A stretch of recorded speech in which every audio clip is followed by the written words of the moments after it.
할렐루야. 사랑하는 대강의 가족 여러분, 오늘 하루도 하나님의 말씀과 동행하는 삶이 되길 소망합니다. 오늘 함께 나눌 하나님의 말씀은 룻기 2장 12절에서 16절 말씀입니다.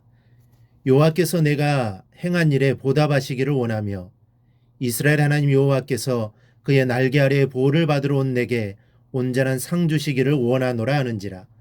룻이 이르되 내 주여 내가 당신께 은혜 입기를 원하나이다. 나는 당신의 하녀 중에 하나와도 같지 못하오나 당신이 이 하녀를 위로하시고 마음을 기쁘게 하는 말씀을 하셨나이다 아니라. 식사할 때에 보아스가 룻에게 이르되 이리로 와서 떡을 먹으며 내 떡 조각을 초에 찍으라 하므로 룻이 곡식 빼는 자 곁에 앉으니 그가 볶은 곡식을 주매 룻이 배불리 먹고 남았더라. 룻이 이삭을 주우러 일어날 때에 보아스가 자기 소년들에게 명령하여 이르되 그에게 곡식단 사이에서 죽게 하고 책망하지 말며 또 그를 위하여 곡식 다발에서 조금씩 뽑아버려서 그에게 줍게 하고 꾸짖지 말라 하니라. 아멘. 이 받는 기쁨보다는 주는 기쁨이 더욱 큰 것이라고 합니다. 이 받는 사랑도 매우 좋은 것이지만 주는 사랑은 이 받는 것과는 비교할 수가 없습니다. 오늘 우리는 사랑을 베풀어주는 아름다운 모습을 보게 됩니다. 룻에게 베푸는 보아스의 사랑은 아름다움의 극치이며 주님께서 말씀하신 선의 전형적인 모델이라고 볼 수 있습니다. 보아스는 형편이 매우 딱한 처지에 있는 룻을 구제합니다. 그 과정에서 우리가 배우지 않으면 안 될 몇 가지를 살펴보면서 이 시간 은혜를 나누겠습니다.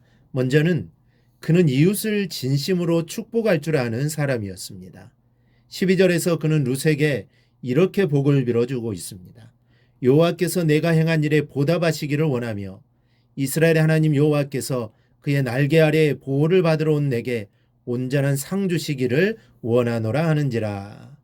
여기를 보면 여호와께서 내가 행한 일에 보답하시기를 원한다고 했습니다. 그렇다면 룻이 행한 일이 무엇일까요? 그녀가 남편이 죽은 후 이후에 시어머니를 성심껏 모신 일과 또 여호와 하나님을 온전히 믿어서 부모와 고국을 버리고 이스라엘 땅으로 온 일입니다. 바로 이 일을 자신이 들었으며 하나님께서 그러한 그녀의 선행과 믿음에 대하여 보응하고 상 주시기를 원한다는 것입니다. 즉 룻의 선행과 믿음에 대하여 하나님께서 보응하시고 상 주시기를 원하시기 때문에 자신이 하나님을 대신하여 그녀에게 은혜를 베풀겠다는 말입니다. 사실 보아스가 이처럼 하나님께서 룻의 선행과 믿음에 대해서 보응하시고 상 주시기를 원하는 마음을 가질 수 있었던 것 자체가 바로 룻의 선행과 믿음에 대한 하나님의 보응이요 또한 상급이었던 것입니다.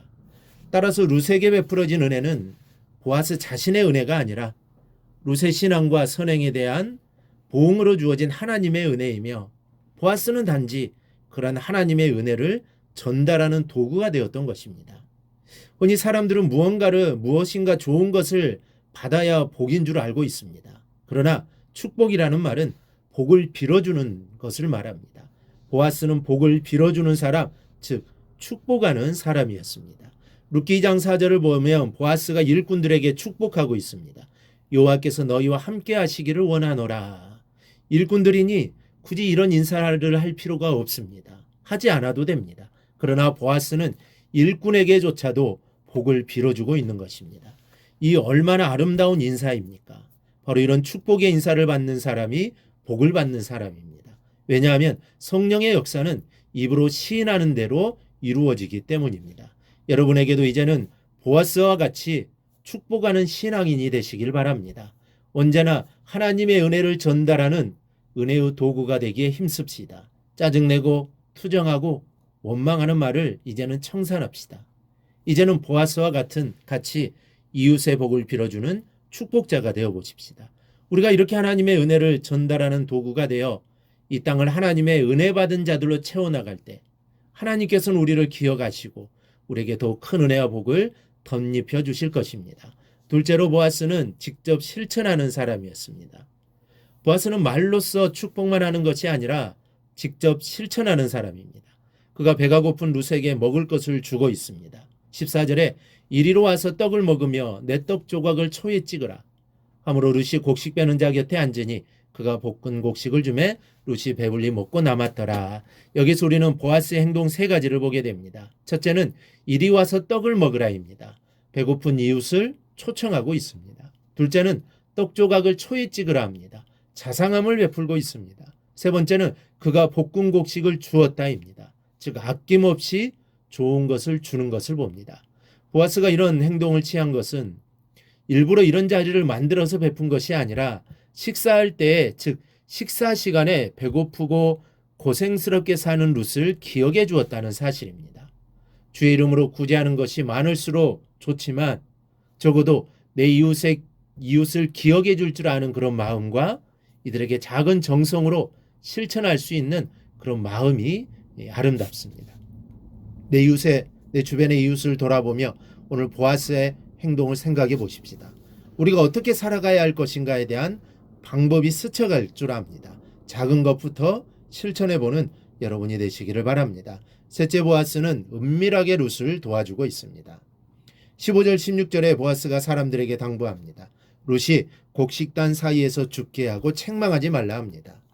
보아스의 허락으로 룻이 이삭을 죽기는 하지만 추수가 진행되는 도중에는 이삭 줍기가 금지되어 있는데 이때 이삭을 주어도 나무라지 말라는 것입니다. 그리고 주울 때 일부러 곡식을 떨어뜨려 주라고 합니다. 즉 곡식을 너무 깨끗이 거두지 말고 일부러 조금씩 남겨두라는 말입니다. 여러분, 오른손이 하는 일을 왼손이 모르게 하는 것, 이것이 진정한 구제요 사랑입니다. 그리고 이것이 성경이 가르쳐주는 정신입니다. 그러므로 우리도 이 정신을 이어받아 진정한 사랑의 마음으로 행해지는 이런 사랑을 실천하는 여러분이 되시기를 바랍니다. 오른손이 하는 것을 왼손이 모르게 하는 구제, 사랑, 거기에 주님의 영광이 더욱 빛나게 될 것입니다. 오늘 보아스의 행동을 생각하며 하나님의 사랑을 실천하며 살아가는 성도들이 되기를 주님의 이름으로 축원합니다. 오늘 묵상한 말씀을 굳게 잡고 삶으로 실천하며 살아내는 대강의 모든 성도들이 되기를 축복합니다.